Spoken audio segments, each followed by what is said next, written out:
بسم اللہ الرحمن الرحیم۔ السلام علیکم دوستو، کیا حال چال ہے؟ امید ہے آپ سب خیر خیریت سے ہوں گے۔ آپ دیکھ رہے ہیں رب نواز اسلامک، اور مجھے کہتے ہیں رب نواز۔ آج بات کریں گے کائنات کو چلانے والی ہستی۔ جب انسانی شعور نے دنیا میں آ کر پہلا قدم، پہلی آنکھ کھولی تو آپ نے ایک عجیب ماحول پایا اور دیکھا کہ چاروں طرف بڑے بڑے پہاڑ، میدان، دریا، سمندر، کانوں جنگل، زمین، آسماں اور جن میں خوفناک درندے رہتے ہیں۔ اس کی سمجھ میں نہ آیا تھا یہ کہاں سے آئے، کس نے بھیجے اور ان کا مقابلہ کیسے کیا جائے، کیونکہ وہ کمزور اور نادان اور بے بس تھا۔ اس لیے انہیں دیکھ کر گڑ گڑایا اور رویا کرتا تھا۔ اپنے جذباتی تقاضوں کا مظاہرہ ان کی دیوتی اور دیوتا سمجھ کر اس کی پرستش کے رنگ میں لانے لگا۔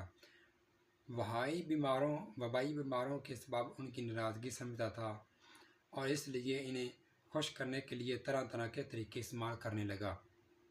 لیکن ایسا کرتے کرتے وہ ان سے جلد اکتا گیا اور سوچنے لگا، ان کو سب بنانے والا کوئی تو اپنی ذات سے باہر نکلے۔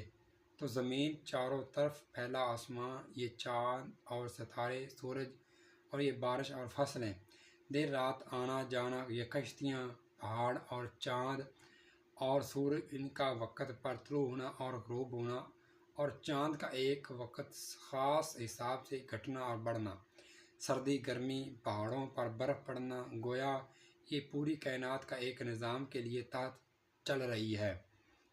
سب کا ایک چلانے والی کوئی ذات تو ہے، وہی خدا ہے۔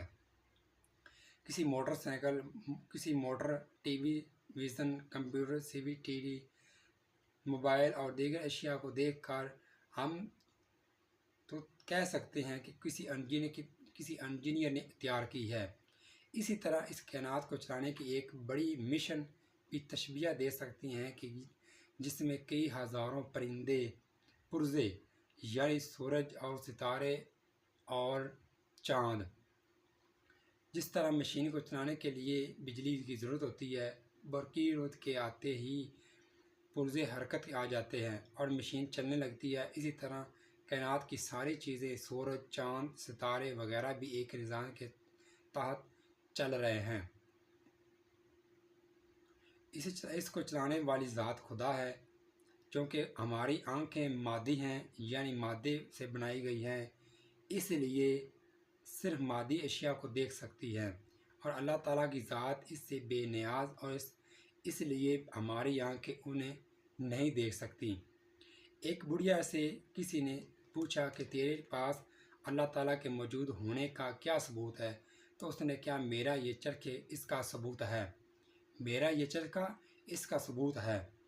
جب تک اپنے چرخے کو خود نہ اٹھا کر گھماؤں تو اس میں روئی نہ لگاؤں تو کبھی سوت نہیں بناتا۔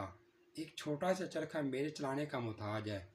اس زمین آسمان کا یہ بڑا چرخہ کسی چلانے کے بغیر یہ چل نہیں سکتا۔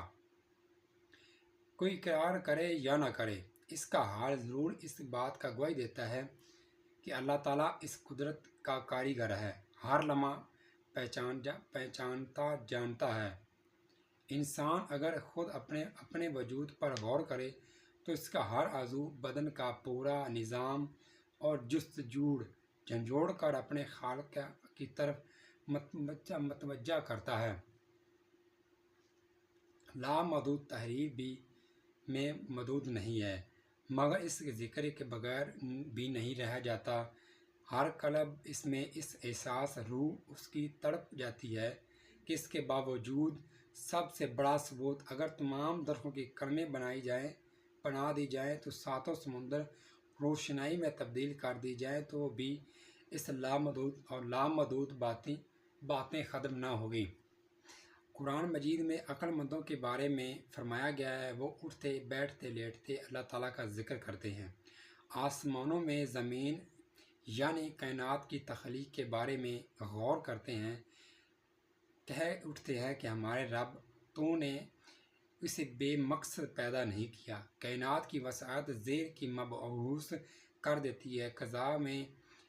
فضا میں کہیں جگہ جگہ کہکشاں جن میں بے انداز حجم، کائنات کی ہر چیز، ہر جز الگ الگ نظام جن کا ایک دوسرے سے کوئی تعلق نہیں۔ ہمارا جو سورج ایک ایسے ہی عظیم ترین نظام کا جز ہے، ایک دوسرے سے کوئی تعلق نہیں۔ ہمارا سورج ایک دوسرے ایسے نظام کا جز ہے جسے ہم کہکشائی نظام کہتے ہیں۔ ایسے نظام کروڑوں سیارے ہیں جو ایک دوسرے کے گرد گھومتے ہیں، اور فضا میں ایسے کروڑوں کہکشائی نظام موجود ہیں، اور ہر دم نظام موجود آ رہے ہیں۔ اللہ تعالیٰ نے قرآن مجید میں فرمایا ہے، اور آسمان نے ہم اپنے ہاتھ سے بنایا، اور ہم اسے ہر دم وسعت دے رہے ہیں۔ فضا میں کروڑوں، جن میں ہر ایک کی سے اوسطاً ہمارے سورج سے کروڑوں سورج بن سکتے ہیں۔ یاد رہے کہ ہمارا سورج ہماری زمین سے 12,80,000 گنا بڑا ہے۔